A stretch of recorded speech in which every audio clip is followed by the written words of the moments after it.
Je m'appelle Aurora Martinez, j'ai 39 ans, je suis suisse, j'ai des origines espagnoles.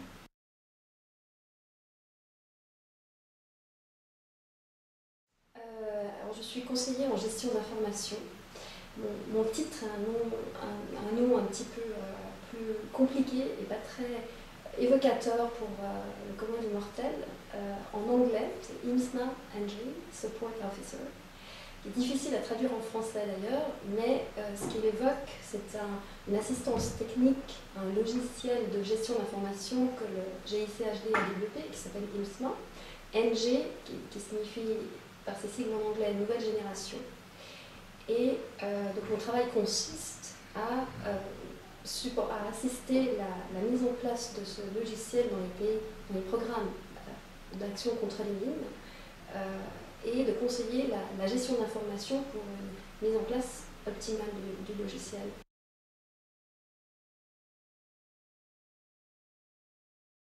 Ce que j'ai suivi comme formation n'a rien à voir avec l'informatique, n'a rien à voir avec les systèmes d'information. J'ai un master en histoire économique et sociale, et j'ai spécialisé également une partie de mes études en sociologie. Et puis j'ai poursuivi mes études en études du développement.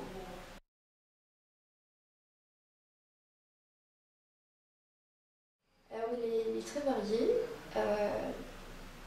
D'abord, il y a toute une partie d'orientation et d'assistance technique en gestion d'information pour les programmes d'action contre les mines qui justement utilisent le logiciel IMSNA-NG pour permettre une mise en place du système et une utilisation optimale en fait, du logiciel. Et d'un autre côté, il y a évidemment toute une partie d'assistance technique à l'utilisation du logiciel qui se traduit par des formations, par des séminaires, etc. pour l'utilisateur ou l'administrateur du système. Je m'occupe également de la gestion des publications et des cours qui doivent être mis en place et développés pour la formation et la mise en place du logiciel. Et ces cours sont très variés parce que d'un côté, ils englobent tout l'aspect de gestion d'information, donc ce sont des concepts et des principes de gestion d'information. Et puis, d'un autre côté, il y a l'aspect plus pratique et l'utilisation du logiciel en soi.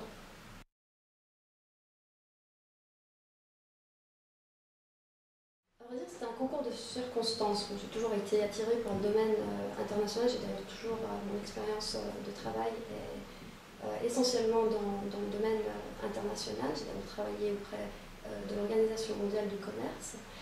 Et puis j'ai fait une pause dans ma carrière et je suis rentrée un peu par la porte de service dans le domaine du développement. J'avais une petite pause et on m'a progressivement donné des responsabilités additionnelles qui m'ont conduit à ce poste actuel.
Je pense que dans mes fonctions, j'ai un aspect qui est très pratique et je peux mesurer l'impact de mon travail de manière assez rapide, je dirais, en l'espace je dirais pas à la fin de la journée, mais à la fin peut-être d'un mois ou à la fin d'un projet qui est déterminé en moins d'un an, je peux mesurer des résultats de ce que je fais. Ça, c'est quelque chose de très positif parce que on a l'impression de contribuer et de venir en aide, d'assister ceux qui nous sollicitent de manière très, très pratique.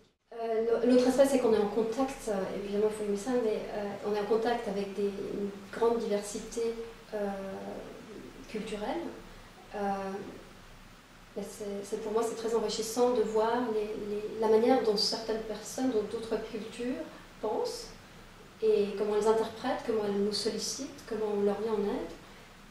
Et je pense que ça nous apprend beaucoup, enfin personnellement, moi ça m'apprend beaucoup à être très humble, très ouverte et réceptive. Malgré qu'on est très sollicité pour justement pourvoir en assistance technique, mais on apprend beaucoup en retour.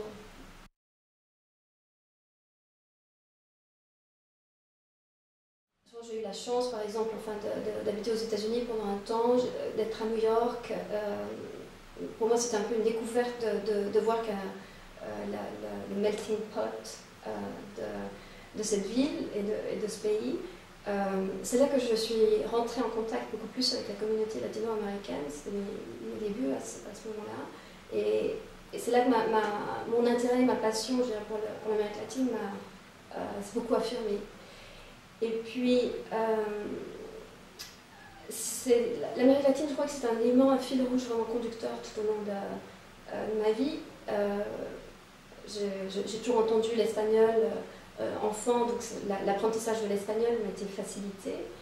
Mais il s'est beaucoup amélioré au cours de mes expériences professionnelles et ça m'a beaucoup conduit à toujours être en contact, les langues m'ont beaucoup conduit à être en contact avec l'Amérique latine. Donc ça, c'est vraiment un des aspects qui me marque depuis le début et que j'apprécie beaucoup.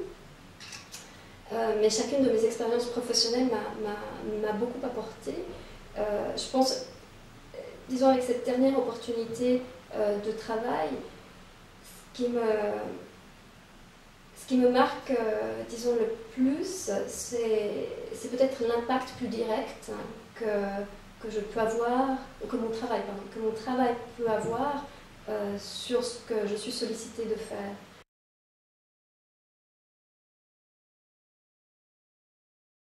Bon, c'est une ville, un peu comme New York d'ailleurs, hein, qui rayonne sur la scène internationale. Par le fait que ce sont des villes, c'est une ville où se joue la politique mondiale. Il y a plusieurs acteurs sur différents domaines qui s'y rencontrent.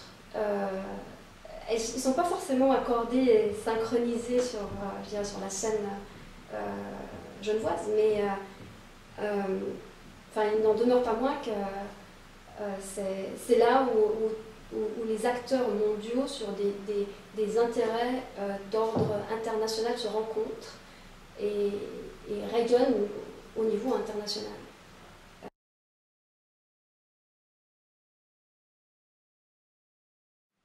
Je pense qu'on n'arrive pas à la coopération internationale par hasard.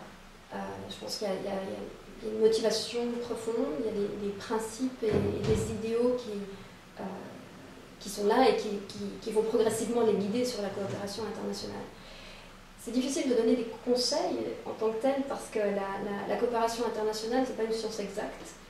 Et il y a des personnes parmi nous qui ont des formations extrêmement diverses et qui, par leur intérêt de travailler dans le milieu international, par leur fibre humanitaire, par leurs idéaux, par leurs principes, finissent en fait dans le milieu international. Je pense que toutes les formations résultent utiles et je pense qu'il faut vraiment suivre tout ce qui est. Il faut vraiment que l'étudiant, je pense, ou les jeunes suivent en fait ce qui les intéresse de faire. Et la vie va leur présenter des opportunités si si elles aiment, si elles sont attirées s'ils sont attirés par la scène internationale, les opportunités vont se présenter et je suis sûre que leurs compétences et leurs aptitudes vont